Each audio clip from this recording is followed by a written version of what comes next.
சந்தியாராகம் சரியில்ல. இன்னைக்கு என்ன நடக்க போகுதுன்னு பார்க்கலாம். வாங்க வீடியோக்குள்ள போலாம். தனா கோயிலுக்கு போகணுங்கிறாங்க. தனா சொன்னா கேட்க மாட்டியா? நீ தனியா போகாத. அந்த கார்த்தி வேற ஊருக்குள்ள ஒன்று சுத்திட்டு இருக்கான். அவன் வெளியில வந்துட்டானா பிரச்சனைங்கிறாங்க. அதெல்லாம் முடியாது. நான் இன்னைக்கு கோயிலுக்கு போயே ஆகணுங்கிறாங்க தனா. சரி வா நான் கூட்டிட்டு போறேங்கிறாங்க. எது உன் கூடயாங்கிறாங்க. ஆமா என்ன ஒரு டிரைவர் மாதிரி நினைச்சுக்கோங்கிறாங்க.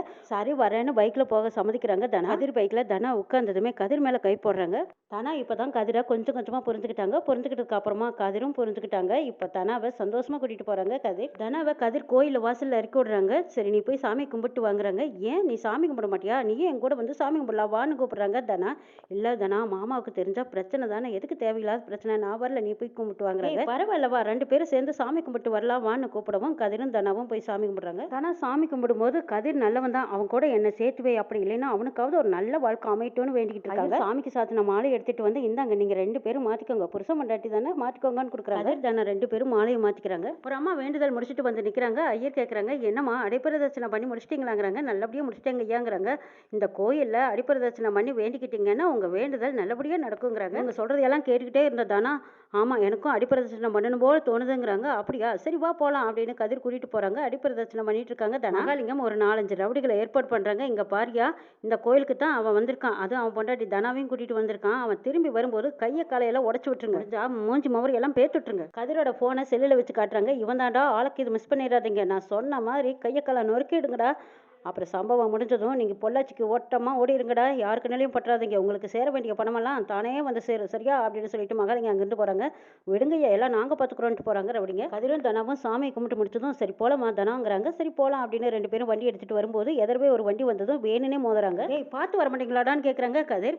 ஏண்டா பொம்பளை பின்னாடி வந்திருந்தா நீ பார்த்து வர மாட்டியா? பொம்பளை பின்னாடி வந்திருந்தா உனக்கு கண்ணுமணி தெரியாதாங்கிறாங்க. வாய்க்கு வந்தபடி பேசாதீங்க அடிச்சிடுவேங்கிறாங்க கதிர். மறுபடியும் ஒரு வண்டி வந்ததும் தனா மேலேயும் மோத வர்றாங்க. வாழ் நிற்கிறது கண்ணுக்கு தெரியலையா? என்ன நீ பாட்டுக்கு இடிச்சிட்டு போறேன்னு கேட்குறாங்க. கதிர் என்னடா வலையில நின்னுக்கிட்டு திமிரா பேசுறியா? வலையில நின்னா அப்படித்தாண்டா இடிப்பாங்கன்னு சொல்றாங்க அந்த ரவுடி. கதிரை வம்புக்கு இழுக்கிறாங்க. கதிர் இது தெரியாம மறுபடியும் சண்டைக்கு போறாங்க. கதிர் பரவாயில்ல விடு பிரச்சனை பண்ணாதீங்கிறாங்க தனா. அதான் பொண்ணே சொல்லிடுச்சுல மறுபடியும் இடிச்சா என்ன தப்பு அப்படின்னு மறுபடியும் ரவுடிங்க வந்து ரவுண்டு கட்டுறாங்க. கதிரை போட்டு அடி அடின்னு அடிச்சிட்டு இருக்காங்க. கதிரும் விடுவேன்னு அவங்க 4 பேர்த்தையும் சமாளிச்சு அடிச்சுக்கிட்டு இருக்காங்க. கதிரை போட்டு எல்லாரும் அடிச்சிட்டு இருக்கிறத பார்த்து தனா அவங்களும் பார்க்க வரைக்கும் பார்த்தாங்க. மறுபடியும் போய் ஒரு கட்டை எடுத்துக்கிட்டு வந்து ஒரு ரவுடியை அடி அடின்னு அடிக்கிறாங்க தனா. அந்த கட்டிவே இன்னொரு ரவுடி பிடுங்கி தனாவை அடிக்க வராங்க. அந்த தனாவை அடிக்க வரதை தெரிஞ்சு கதிர் தடுக்க போறாங்க. அந்த நேரம் அந்த அடி கதிருக்கு விழுந்துருது. ரவுடிங்க 4 பேருமா சேர்ந்துக்கிட்டு கட்டையால கதிரை அடி அடின்னு அடிச்சு நொறுக்குறாங்க. இந்த பக்கமா தானே என்ன பண்றதுன்னே புரியாம சத்தம் போடுறாங்க.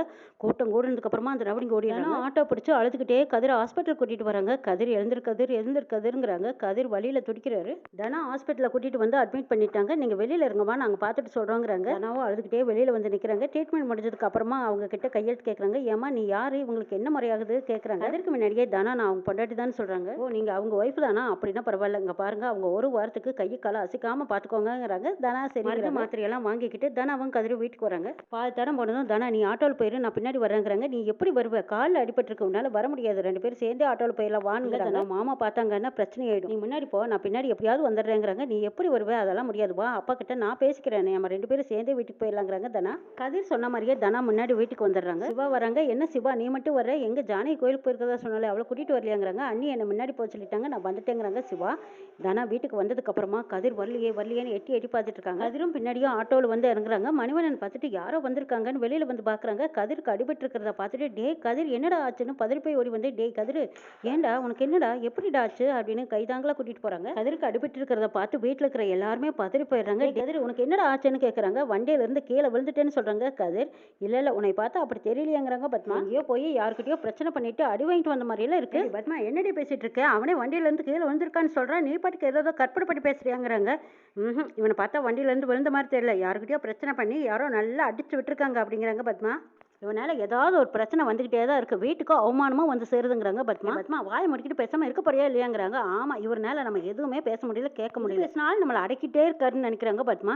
டே கதிர என்னடா கட்டெல்லாம் பெருசா இருக்குது கை இது உடஞ்சிருச்சான்னு கேட்கறாங்க மணிவண்ணன். கையில எலும்பு மட்டும் கிராச்சர் ஆயிருக்கு வேற எந்த பிரச்சனையும் இல்லை. ஒரு வாரத்துல சரியாயிரும்னு டாக்டர் சொல்லியிருக்காங்கன்னு சொல்றாங்க. கதிர் சரி அவனை ரூம்ல கூட்டிட்டு போய் படுக்க வைங்கன்னு சொல்றாங்க. பாட்டி வாடா கூட்டிட்டு போறேன் வான்னு சொல்லிட்டு சிவாவும் மணிவண்ணனும் கூட்டிட்டு போறாங்க. ரூமுக்கு வந்த கதிர்கிட்ட தனா வந்து சொல்றாங்க. என்ன நீ உண்மையை சொல்லியிருக்க வேண்டியதானே? என்னை காப்பாற்ற போயிட்டு இப்படி ஆகிருச்சுன்னு நீ சொல்லியிருக்க வேண்டியதானே? ஆளாளுக்கு உன்னை பத்தி எப்படி தப்பா பேசுறாங்க பாருங்கிறாங்க தனா.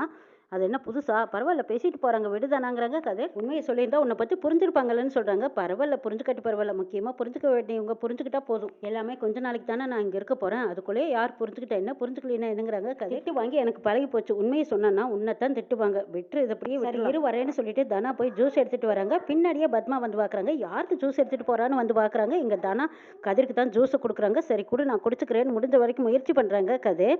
அதை வாங்கி குடிக்க முடியாம தடுமாறும் போது பின்னாடியே வந்த பத்மா என்னது இந்த அளவுக்கு இவங்க 2 பேத்துக்குள்ள ஒத்துமையான்னு பாத்துக்கிட்டு இருக்காங்க. கையில பிடிக்க முடியாம சிரமப்படுறாங்க. கதிர் கூட நானே கொடுக்குறேன்னு சொல்லி வாங்கி அதை தனாவே கதிருக்கு ஊட்டி விடுறாங்க. இதை பார்த்த பத்மா அடைச்சி என்ன நடக்குதுங்க அப்படின்னு நினைச்சிட்டு போறாங்க. பத்மா பார்த்துட்டு இதை இப்படியே வளர விடக்கூடாது. இதை ஆரம்பத்திலே கிள்ளி எறின்னு நினைச்சுக்கிட்டு உடனே ரகரம் ரூமுக்கு போறாங்க.